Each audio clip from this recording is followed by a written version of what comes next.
Happy to have you with us for NBA basketball on 2K Sports. Hello, basketball fans. Brian Anderson here, courtside with Doris Burke and Grant Hill.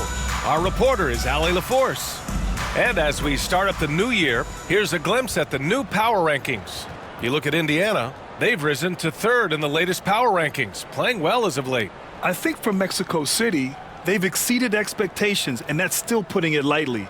They're playing fantastic ball and are very dangerous. A look at Indiana's starting group.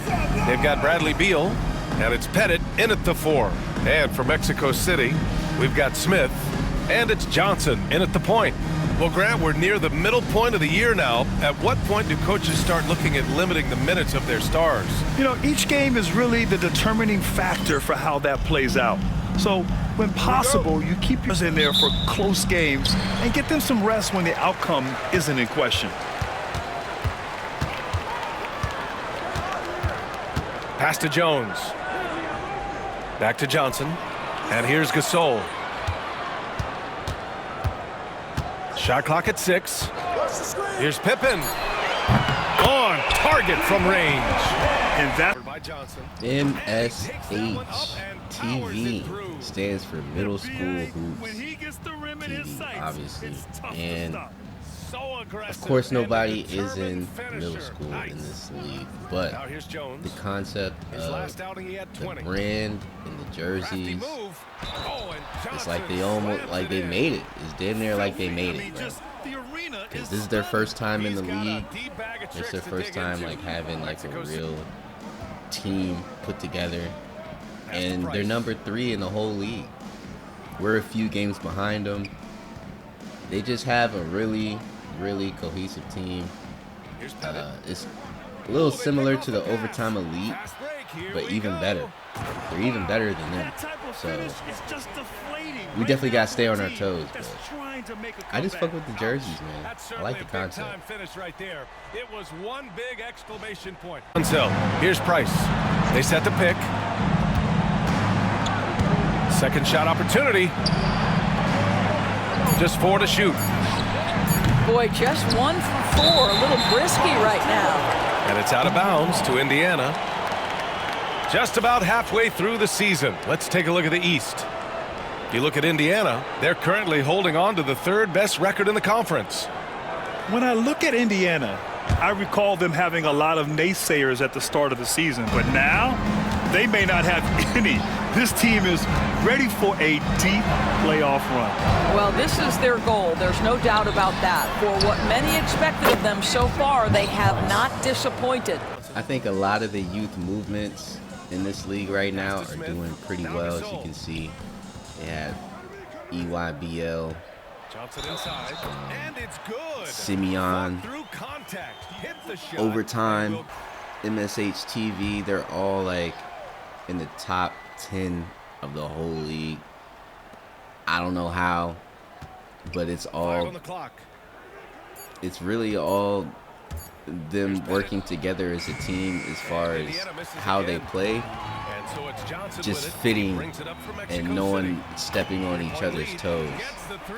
And it's a little bit how it is on our team, and this is why we're up there also as well, because no one's really playing the role that I have. Like, even when Rauf comes in, me and him could be on the court and we're not doing the same thing. We're not doing the same things. I can go off the court, he can go on. He's like the main point. And then there's like other guards, shooting guards and small forwards, Michael Finley and shit. But for the most part, he's doing his thing. I'm doing mine. Larry Johnson, Josh Smith, are somewhat one and the same, but that's because we need the production to be the same at that position. So they can kind of do the same things, just differently. Josh Smith definitely has a little bit more defense as far as blocks, but you know I gotta do my 360s when I'm on the fast break, when I'm by myself on the breakaways, you know what I mean? Nobody in front of me, why not? But yeah, it's just funny, a lot of the youth teams, instead of you know, the teams like, I don't know, Raptors, the Nets, they're up there, but it looks different when everyone else is part of like a youth movement. It's interesting to see, man. We're going to see how this turns out. Johnson. Boy, clanks that one off the back iron and it falls.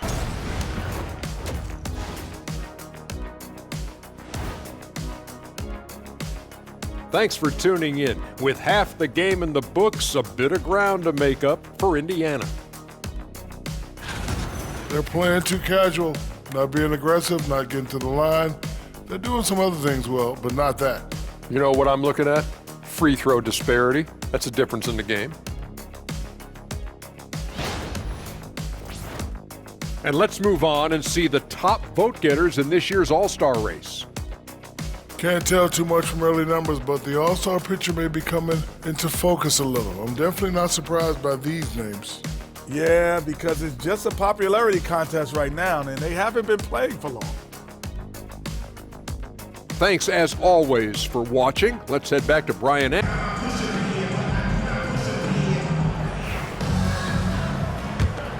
Here's Beal. They've got Johnson, and it's Pippen in at the 3 slot.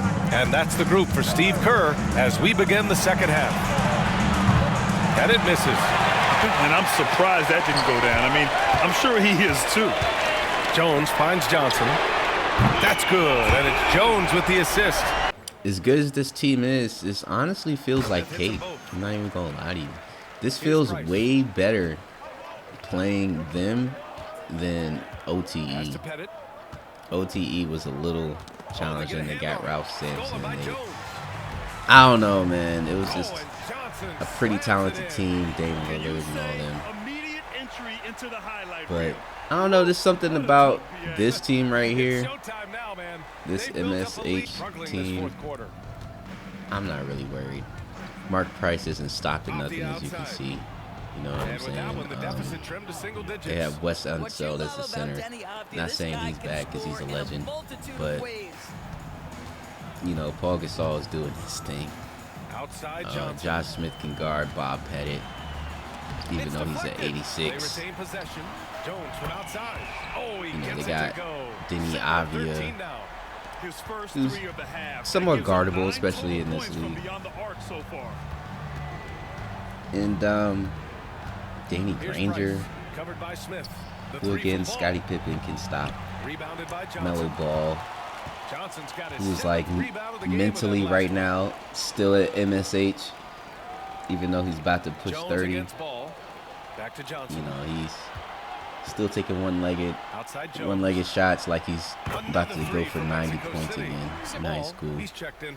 But yeah, I mean, this joint was pretty easy. I'm not gonna lie. I don't want to say a team like this, who's like this good, was easy to play, but I don't know. Maybe we just got it today. Which I don't mind. It is what it is.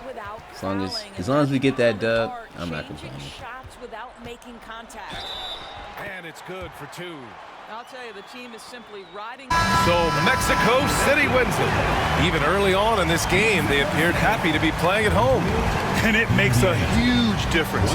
Once they started to get into a groove, you never really felt like they wouldn't come out on top. And that about wraps it up. For Allie LaForce, Doris Burke, and Grant Hill, this is Brian Anderson alongside our 2K Sports crew, thanking you for watching. And as we leave, we present our player of the game.